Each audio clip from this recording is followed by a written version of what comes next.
La historia que hoy nos trae Mario Marquich es una prueba cabal de que cuando un vasco se propone algo, lo consigue. Los vascos, ¿cómo son los vascos? En la década del 30, Guillermo Larregui, que nació en Pamplona, hizo una apuesta que le cambió el destino. Dijo que era capaz de caminar desde Santa Cruz hasta Buenos Aires llevando una carretilla cargada con más de 100 kilos y así empezó su aventura. La odisea del vasco de la carretilla es otro trabajo en el camino de Mario Marquich. Vaya uno a saber qué bicho le picó. Tal vez necesitaba andar, vagar libremente por los caminos. Tal vez necesitaba irse. Tal vez no tenía nada que lo atara a un lugar. Y entonces hizo de su vida un espíritu errante, un alma libre. ¿Cómo imaginar las soledades que tuvo que afrontar Guillermo Isidoro Larregui, el vasco de la carretilla? Solo creo que él encontró en los caminos el alimento para el alma. Así, Guillermo Larregui se llamó uno de los personajes más curiosos que vivió alguna vez en la Argentina. Vengo aquí a reconstruir su historia, a buscar su leyenda a este pueblo de comandante Luis Piedrabuena, a orillas del río Santa Cruz, porque aquí empezó todo. El vasco hace una apuesta en una ronda de amigos entre mate y mate junto al fogón. Alardeaba, decía que él podría llegar a Buenos Aires empujando una carretilla. Sí, señor, como que me llamo Larregui y soy vasco. Por un sueldo, por el sueldo de un mes. ¿Y qué decía la gente del pueblo? Y la gente miraba con bastante incredulidad. Extrañeza. ¿No? Y sí, porque dicen, este no va a llegar allí hasta unos cuantos kilómetros y pega la vuelta, ¿no?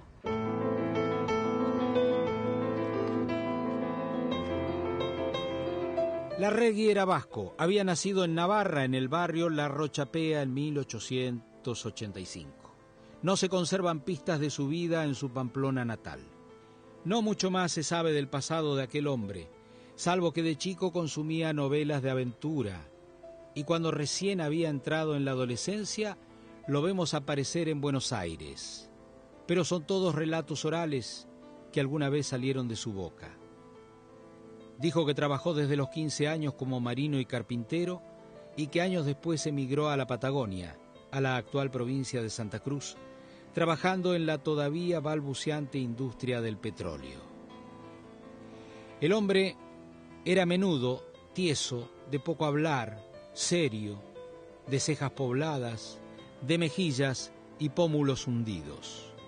Siempre iba de boina, con un cigarrillo entre los labios, el pañuelo al cuello, calzado con alpargatas de soga. A pesar de que se plantaba bien, o sea, uno lo ve erguido, bien plantado, tenía 50 años, hasta parece debilucho para llevar una carretilla con el peso que los vecinos dijeron que llevaba, que eran 100 kilos.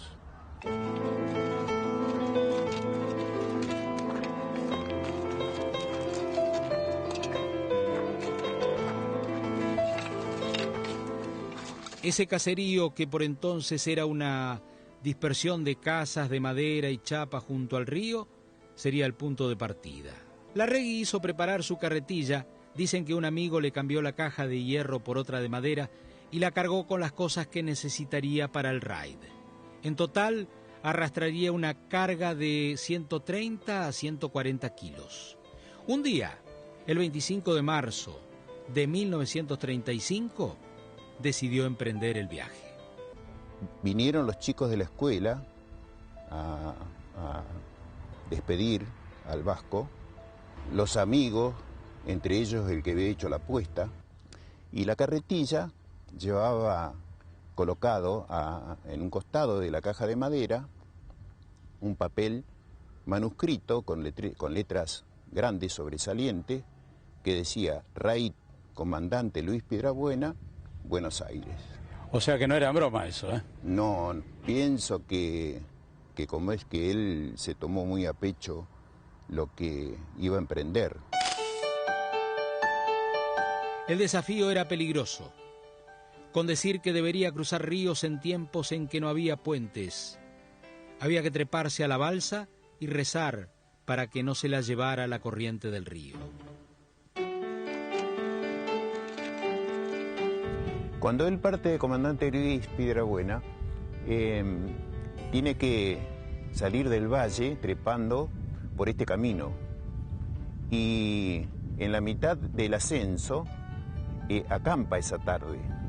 Allí vienen los amigos a despedirlo. Y seguramente a la mañana temprano partió.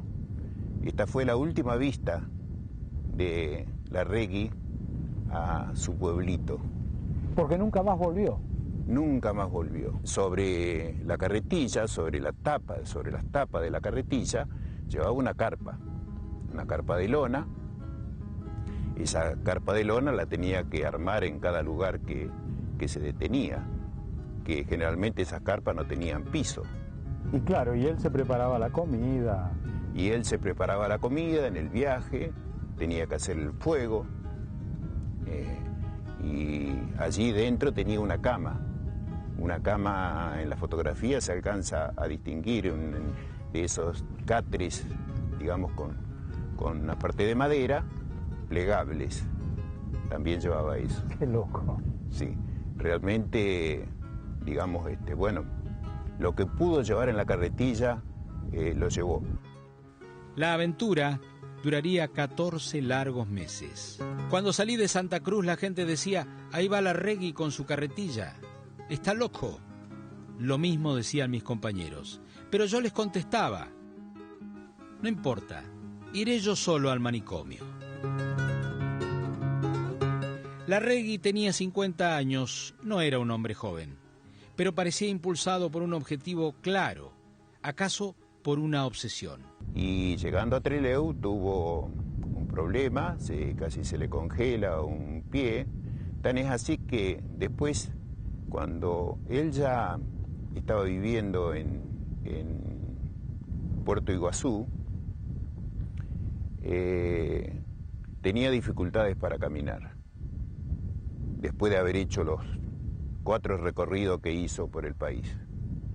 Todo consecuencia del gran frío que tuvo que soportar en Chubut.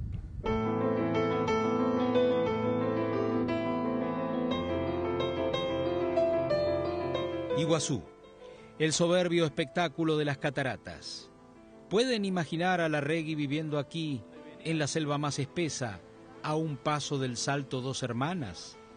Y un personaje diferente, un personaje distinto, fuera de lo común, alguien que uno estaba con él y le llamaba la atención. ¿Ah, sí? Sí, porque bueno, yo tenía hasta 12, 13 años cuando veníamos a las cataratas y estaba él en su casita. Siempre pasábamos a saludarlo, sabíamos que los pájaros estaban todos ahí porque él los llamaba y los tenía los pájaros. En el exuberante paisaje de Iguazú, el vasco Guillermo Larregui siguió siendo tan reservado como en la Patagonia. Y él era como muy raro, un ermitaño, solitario, no se le conocía familia, él no hablaba de su familia. ¿No tenía pareja? No tenía pareja, pero en algún momento habló de que pareciera que tuvo una novia.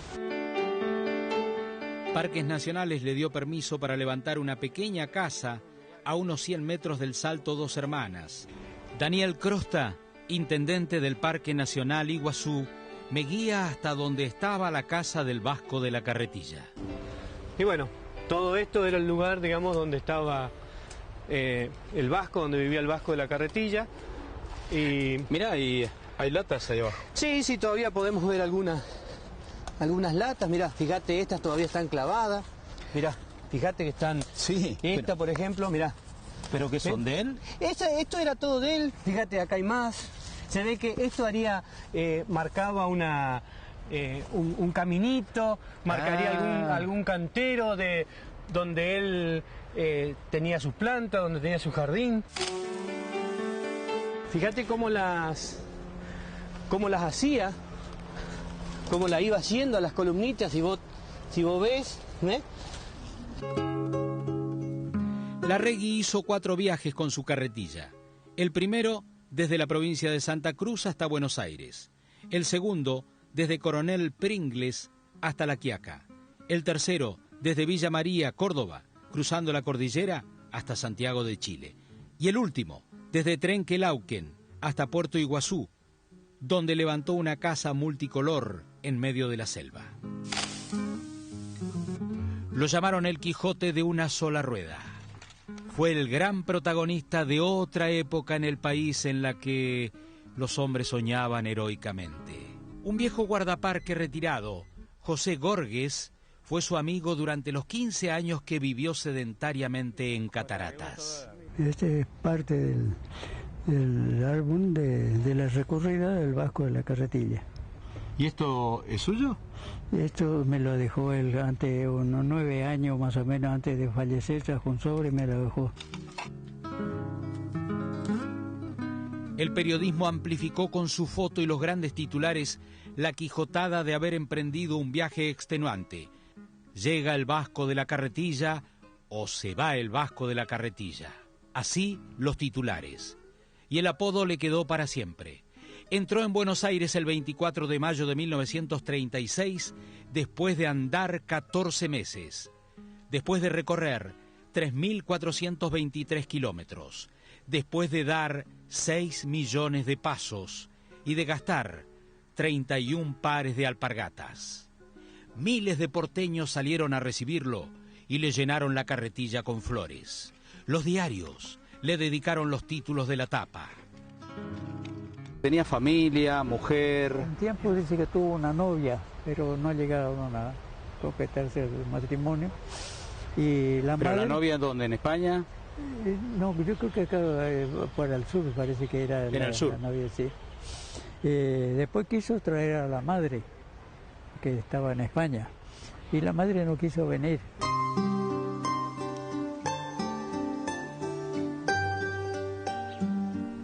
En el cementerio de Puerto Iguazú está su tumba. ¿Habrá imaginado el vasco que allí terminarían sus días de nómade? ¿Nunca le dijo por qué se quedó a vivir acá en las cataratas? No, nunca. Él me había dicho que él pensaba ir a Río de Janeiro. Eso me había dicho, pero después parece que no sé cuál fue el motivo que desistió de no fue nada. Se quedó acá nomás. ¿Pero le gustaba el lugar? El lugar sí, le gustaba estar. Así que él siempre recorría por ahí, no sé, no tenía nada que hacer en la casa, entonces salía, agarraba las pasarelas y se iba hasta la Garganta del Diablo. Larregui hizo un culto del viaje en solitario. Y aunque supo de la gloria y las multitudes, siempre se llevó mejor con su sombra por toda compañía. O solo con su perra en la casita de las cataratas. Y más, los pájaros que le atraía y quedaban ahí en la casa de él. Ah, había Sí. domesticado pájaros. Sí, y lo despertaban a la mañana. Él cuenta que lo despertaban los pájaros y después los echaba. Cuando cantaban mucho. Cuando le hacían mucho ruido los echaba, pero volvían, dice él. Qué personaje, ¿no? No, es un personaje para recordar, para leerlo, los que no pudieron disfrutarlo.